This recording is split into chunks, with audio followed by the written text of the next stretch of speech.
Hello and welcome to South Asia Chat, a podcast series brought to you by the Institute of South Asian Studies at the National University of Singapore. I'm Devyani Chaturvedi, research analyst at ISAS, and I will be your host for today's episode. Nepal, a country geographically located in the seismically active Himalayas, a steep terrain and fragile ecosystems, has emerged to be amongst the most disaster-prone countries in South Asia. In recent times, the country has witnessed devastating earthquakes, floods, and droughts, the intensity of all of which has not only increased but intensified with climate change. To discuss the nature, evolution, and impact of natural disasters and climate change on Nepal, joining us today is Mr. Madhukar Upadhyay, a regional climate change and climate finance expert who has also been affiliated with the UNDP and is based out of Nepal. Welcome, Mr. Upadhyay. Thank you. Thank you, Devyani.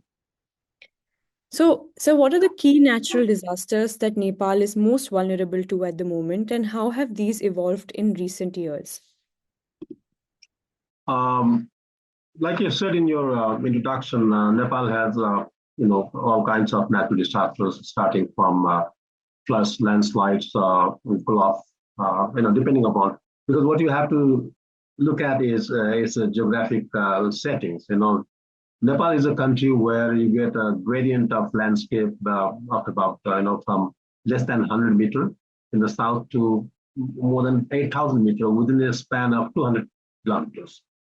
And that gives it a very, very fragile nature in terms of natural resources. So you get gulfs at high altitudes, where the snow packs are there. And then you have floods and landslides in the mid mountains, including gullies, which most people don't talk about. And then you have floods in the plains in the south. These are common, very, very, recurrent type of natural disasters. Of course, flood is not so recurrent compared to floods and landslides. And then there are, officially, when the government defines natural disaster, it also talks about earthquake, which is a little bit different, but again, it's a disaster that we experienced time and again. We had one in 2015, and also we had one just 3 years ago in the far western region. We keep getting earthquakes, on and off. So sometimes they are big, sometimes not so big, but there is also. And then there are epidemics. Epidemics like cholera and dengue and this kind of things also sometimes become disasters. So these are the things defined as disasters commonly. But when we talk about generally disasters are floods and landslides, to be very, very precise and to say what impacts most people. To what extent do you think Nepal's geographic and socio-economic factors have kind of compounded its disaster risk? And how does the country's local capacity and infrastructure sort of impact its disaster response as well as its preparedness? The natural setting is, like I said, it's a very, very steep sort of landscape we have compared to many other regions in the area. That's why your disaster actually increases. Like, you have a cascading effects within a very short period of time, and then very sometimes even difficult to understand actually how fast your cascading impacts come down from high mountains to the flood to the plains. So that's one, and that's why natural setting actually enhances your natural disaster impacts. Socially, yes, people are mostly agrarian countries, so most people are farmers, so they are in the rural areas with very limited resources to deal with these kind of things. They have to do farming. They have to also continue doing the way they were doing farming in the past, which has not really, in the past, the farming was in tune with the sort of type of rainfall we used to have. And of course, there was, some level of disaster also occurring in the past. It's not that it was all new. But what happened recently is the patterns have changed. The whole rainfall patterns have changed. So the community, the people who have continued with the same sort of farming practices are not matching the sort of impact that the rainfall has brought now in. So that's why the social economic, the community part of and how it has enhanced is because of their traditional sort of farming practices, have enhanced status. And politically, there's one example I can cite, which is, after the restoration of democracy in 1990, Nepal's rural areas were not accessible. You had to walk to many villages, and people were sort of, deprived of the access to urban centers and the services available at the urban centers. So one of the things that the government tried to do was improve connectivity. So it started to build roads. But what we did not realize is the fragility of mountains, because Himalayas is a very young mountain and still rising. And with the frequent earthquakes, there's always, sort of shaking. And that makes your slopes very vulnerable. What we used to say back in the 70s and early 80s was, deforestation was the main reason for all sort of landslides and slopes instability and floods and sediments. And that was answered by improving your forest areas and encouraging tree plantation. So beyond that, we did not really understand how our slopes are, how our mountains are in terms of fragility. So when we started to build connectivity, improve connectivity by building rural roads, that too many times without proper planning. So we destroyed the hill slopes stability even further. So, now you have changed rainfall patterns with your politically guided development structures that was not just in tune with the changing rainfall patterns. And then your fragility is, of course, already there. So the combination of these three things made this natural disaster even worse. So many villages started to suffer from debris flow because of the new roads. We just had one last year where, I don't know if you heard about it, two of the buses with 59 passengers were pushed into the river by debris flow in one of the highways. So these debris flows actually came from the spoil that was left on the slope while building a rural road.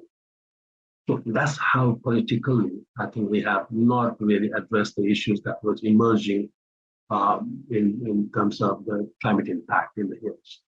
So, in terms of social, economic, and the community, the community part of things, we have all added to the problem rather than solving it. I think you very nicely laid out how kind of climate change has actually intensified the disaster risks that have existed in Nepal, talking a little bit more about local capacities. But how do you think Nepal is now integrating adaptation of this disaster risk management into its own national strategy and taking accountability for the impact that climate change would have in the country? There are three things you have to look at when you see how you integrate with the national efforts or national plans and things like this. On the technical side, you can always talk about how you integrate it. You know. But again, when you integrate into the plans, the question is, what do you do to address it? And that's what you can integrate into your plans. That's one part. The second part is who is integrating it? Is it the community within their programs, their activity, their daily lives, their the way they use land and to make their economic activities move, or is it in the policies and the for example the acts or the strategic frameworks of the country, the larger framework that the country always lays out for development. So the development, if it goes on its own, like it did in the past, it's not addressing the climate issues. If the people are continuing the way they are continuing their farming and the other practices using land use, that depends on the land, on the natural resources, you're not addressing. So bringing these three things together has been a challenge to integrate it. We have talked about integration. We have talked about mainstreaming climate change into the plans and budget. But how far have we done it? Yes, we have done in principle, we have done in paper, but in actual in the field, we're still not so much connected in bringing these things together. And the reason for that is it's all mandatory. It's not mandatory yet. If I don't do anything that is matching the climate impact, I'm not going to get punished. It's the same with JC, for instance. We all talk about, and we agree with, and we have to be gender responsive in every activity, including climate activity, actually, climate responses. But if I don't do that, nobody's going to ask me a question. Nobody can take me to the authorities and say this guy has not addressed the gender issues. The same with climate. And then who is going to say how my action is not climate responsive, or is it climate responsive? There's no measuring kind of a rod or a standard that tells. So these complexities actually have not really taken us towards addressing it with integrated approach. That's the practical side of it. But in principle, yes, we have, we are the first country actually. Nepal is the first country to develop a climate budget tagging system to ensure that our programs are, are equipped to track your climate activity, including the climate budget. So the government or the authorities can look at it and say where the priority should be and where emphasis should be given that has not been given. So that kind of thing can be looked at by looking at just this climate budget tagging. And we were the first one. And then after we did it, it was so much appreciated by people. Now this has been copied by more than 30 countries across the globe. So in many ways, we have done it. But how about reducing the vulnerability of the people, for example, with these actions? How about improving the resilience of the communities in addressing the rising impacts or increasing climate stresses? We have to really be a bit cautious about saying that we have done it, because, like I said, there are combination of things that are important before we say our integration is really being effective. So that's what I would say in terms of integration. What it means is also that whatever we have done has to be now translated into real action, producing results where the resilience of the communities has enhanced, and the vulnerability of whoever they are. It could be women, it could be the marginalized community, it could be elderly, it could be children. Their vulnerability, how this program has addressed. And then, unless you can really see that, integration has not been done. I think you raise a very pertinent question about who is integrating, and often look at any kind of change as a very top-down approach. So we look at what the government is doing, but I think you raise a very important point, which is also like a bottom-up approach. So in the sense that you look at how communities are kind of responding to it. So if you could just share a little bit more about what is being done at the more unit level. So of course, there is a climate budget that tracks climate activity. What are other avenues or aspects through which people can actually kind of increase activity towards climate change and understand it better and be better prepared? I really have to say we haven't really been so much successful in telling people what to do, apart from telling them that reduce your carbon emissions, plant more trees, protected forest, and in general, that's what we think will solve the problem. And of course, it will do a lot of service to your mitigation. Your carbon emissions will decline, and then definitely it will add to the global effort of reducing your temperature rise or whatever. But the problem is, how are we addressing the issues that you face today and tomorrow and the after, which is rising rapidly? The example I can give you is the last 3 winters were completely dry. We had no rain at all, which means it's not only affecting your winter farming and the dairy, It's also lack of snow in your mountains, which is a big endowment for your tourism. The snow peak mountains are the attraction for tourism. So unless you have enough snow there, tourism will not be attractive, right? But 3 winters, very little snow and no rain at all in the valleys and the hills. So these are the things we need to address immediately. And with no rain in winter, you also have loss of wildfire. And Kathmandu became the most polluted city successively in 2 years because of the pollution from wildfires. Because there were hundreds of places where wildfires were going on for weeks, sometimes even for months. So these are the things we need to address. And here we have not been very successful in telling what to do in terms of addressing it. One could say, well, this is wildfire. It was also there in the past, but you have to start encouraging people to be vigilant and also take care of things before anything happens, which is very, very good. But when it happens, your capacity to deal with is not very effective yet. That's one example. The other example is even this year, the monsoon has already started officially. And this is very practical, Devyani. Monsoon has already started, but it hasn't rained enough in many, many places because the changed pattern of rainfall is like you have a very short duration, high intensity rain in a localized area. So you get, let's say, for 2 hours, very high rain, very heavy rain, but not in other areas. So what that means is your measurement of rainfall will still count that you have got so much rain, but it's not going to help your other economic activities. Instead, it's going to cause floods, bring debris, cause landslides in places. We already had problems in some places. The roads are blocked by landslides, and monsoon is not yet properly started. So how do we deal with these problems?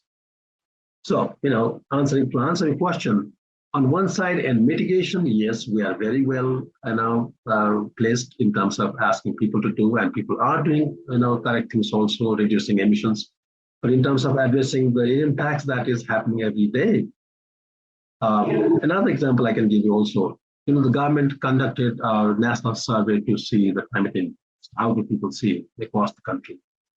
And then, what they found is drought has been the most direct impact of climate change in the last 20, 25 years. So it was gradually, increasing. The impact of drought was increasing. And then the direct impact of drought is on the farming because people can't produce food and, they have to look for some other alternatives. So people are pushed out of the place. And of course, you are also losing water resources because of the rainfall pattern and drought together. Springs are dying. There are lots of springs already dead. Not only that, even the small rivulets are dying. They're dry now. So these are the things that we haven't been able to address properly yet.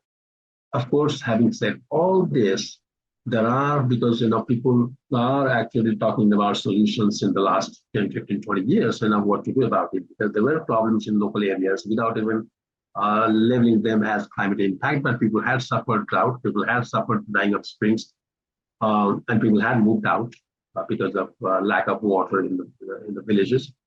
There were lots of people displaced actually in many places, not entire villages, but one or two families every year.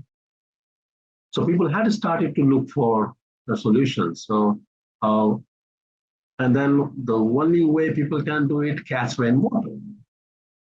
So they have started to catch rain in areas that were actually getting dry to recharge your springs. And there are also agencies supporting communities and supporting projects. So these are happening at a very small scale. But my worry personally is these are happening at a very small scale, whereas the problem is huge. And like I said, the last 3 winters, no rain at all, which is the entire country was completely dry for 5, 6 months. And that has an implication that we have don't know what the implications are, in totality.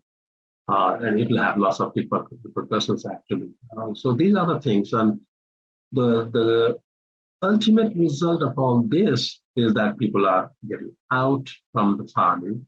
There are less people interested in farming or based in local natural resources, which was a trend already started with globalization and everything, and the economic aspirations that people had with the increasing education. People did want to move out of village and then do something else. But again, having said that, there were people already involved in farming in the village as well.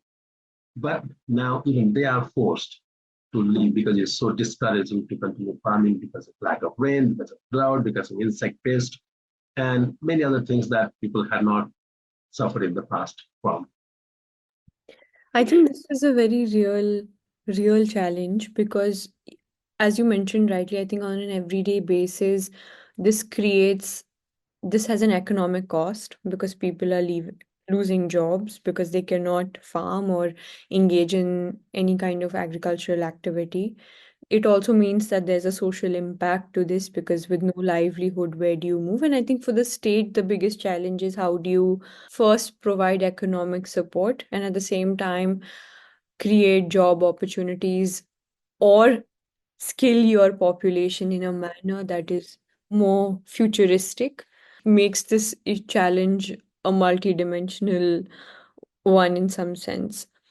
But I think looking at solutions, as you also kind of underline what kind of creative solutions that have been coming up in the last few years, do you think as a region, South Asia has been able to kind of develop mechanisms that kind of exist for disaster risk reduction or mitigation at a regional level, and that have efforts towards that, whether they have been amplified in the recent times or not? Because I think this is climate change and its correlation with natural disasters is not unique to Nepal in some sense. We've seen in rainfall impacting natural disasters in India, in Bangladesh, to a degree in Sri Lanka. So we know that, Nepal is not alone. Of course, at the same time, the impact of it is strongly felt in Nepal. But are there any regional mechanisms that are kind of looking at this issue? If there are any, how are they? How effective are they?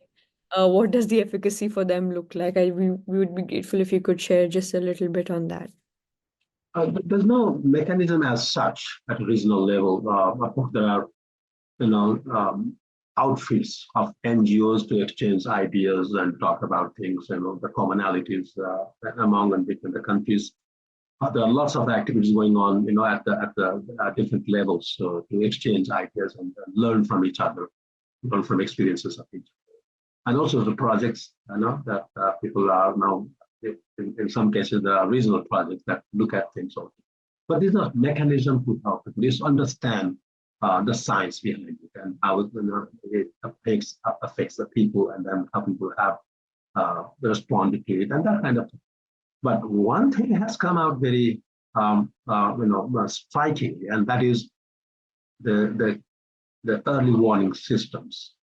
That has really been amazingly sort of effective in the region. The weather forecast made by Indian organizations also helps them out because we can also look at it. And the weather forecast made in Nepal can help the adjoining areas in Bihar and UP in India. And similarly, if there's an incessant rain for like 6, 7 days, Bangladesh can be worried about because it's raining in Nepal, and that information gets to Bangladesh so fast. So the weather forecast and early warning systems have been really, really effective in the last 7 or 8 years, particularly. And I can even, as we talk today, the Chinese have expected a very heavy rain in the basins of Bote Kosi, which is a tributary of Kosi River. They're expecting a heavy rain between yesterday and I think 3 or 4 days later within this week. So they have informed Nepali authorities of to be aware of the floods, the likelihood of floods, and the Nepali authorities could tell people along the rivers to sort of take precautions and be aware of that, and keep on watching the flood. So that has really come out so good at the government level. And also it's at the community level because the social media and the mobiles and things have made it so easy for people to inform. In 2021, we had a major flood in one of our drinking water projects called famous Melamchi project. We had massive amount of rainfall in the upper watershed of the Melamchi area, and unprecedented destruction happened. Destroyed also part of the intake of the system. But it saved people because people could inform by mobile people from the upper areas, informing people in the lower areas that massive flood have come, lots of debris is flowing down the rivers, and the river is full of mud. There's some mud flowing actually.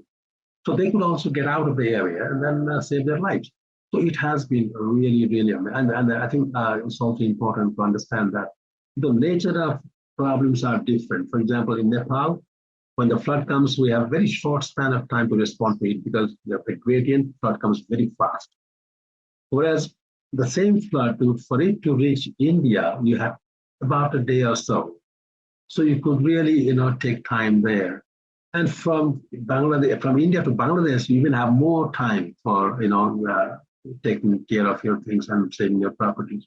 So the nature of risk also is different, and we can respond to according to the same information given by one part of the area. I think that has become really good, and it will continue to grow its importance in the days to come. But apart from that, and also with the other NGOs and the other outfits interacting with each other and understanding things, of course, it is helping, but it's not coming back into the policy and the larger national programs. And when I say that, what I mean is in the same year, 2023, I think it was, we had the first monsoon rain that caused a heavy flood in the eastern part of the country, and that damaged about 30 or 31 hydropower plants. Many of them were under construction, some were already complete, but they suffered damage. So these are the things we still have not been able to address. How do we do it? Will the early warning save it? Because your hydropower is right in the valley. The flood comes, the debris comes there. These are the issues, and it has a very huge economic, cost to it. One hydropower project means you are talking about billions of rupees. And within that area, with one flood, one rain, one event, one storm, 30, 31 hydropower projects. So you see the different levels of things happening. At one point, you are happy, you are doing very good. On the other side, you are improving. Yes, you are improving. But the extent of things happening, the speed at which it is happening, we are not matching it. We really have to start thinking about how do we respond to these things. Maybe we have to start looking at a completely different approach of development, like the rural roads I said. But that's a good idea.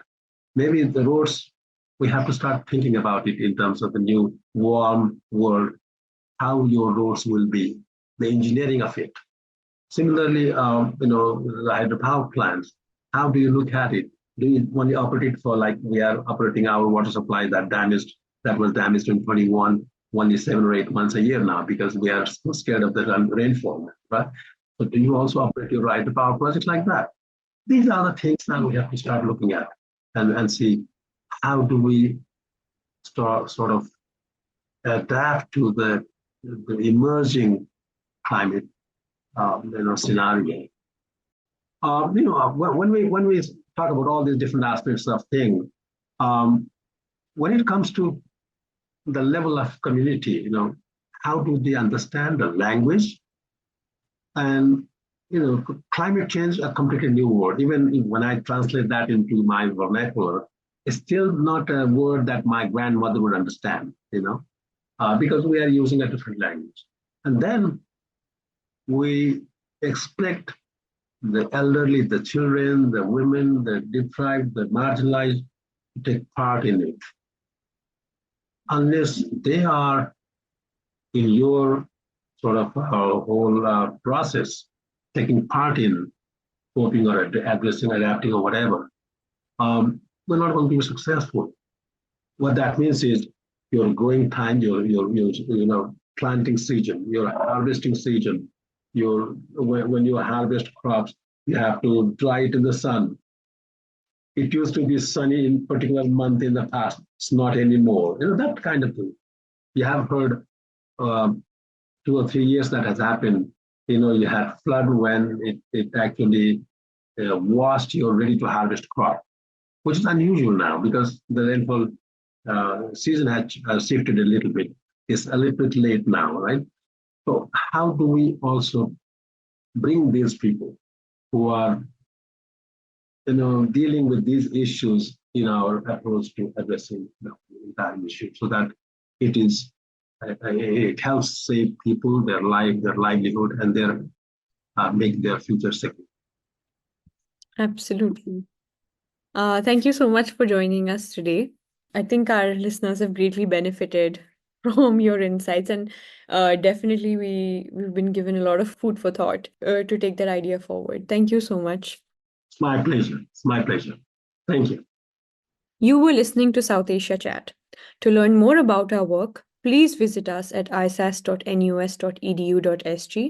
You can also get updates from our social media platforms. We are on Facebook, Instagram, LinkedIn, and Twitter.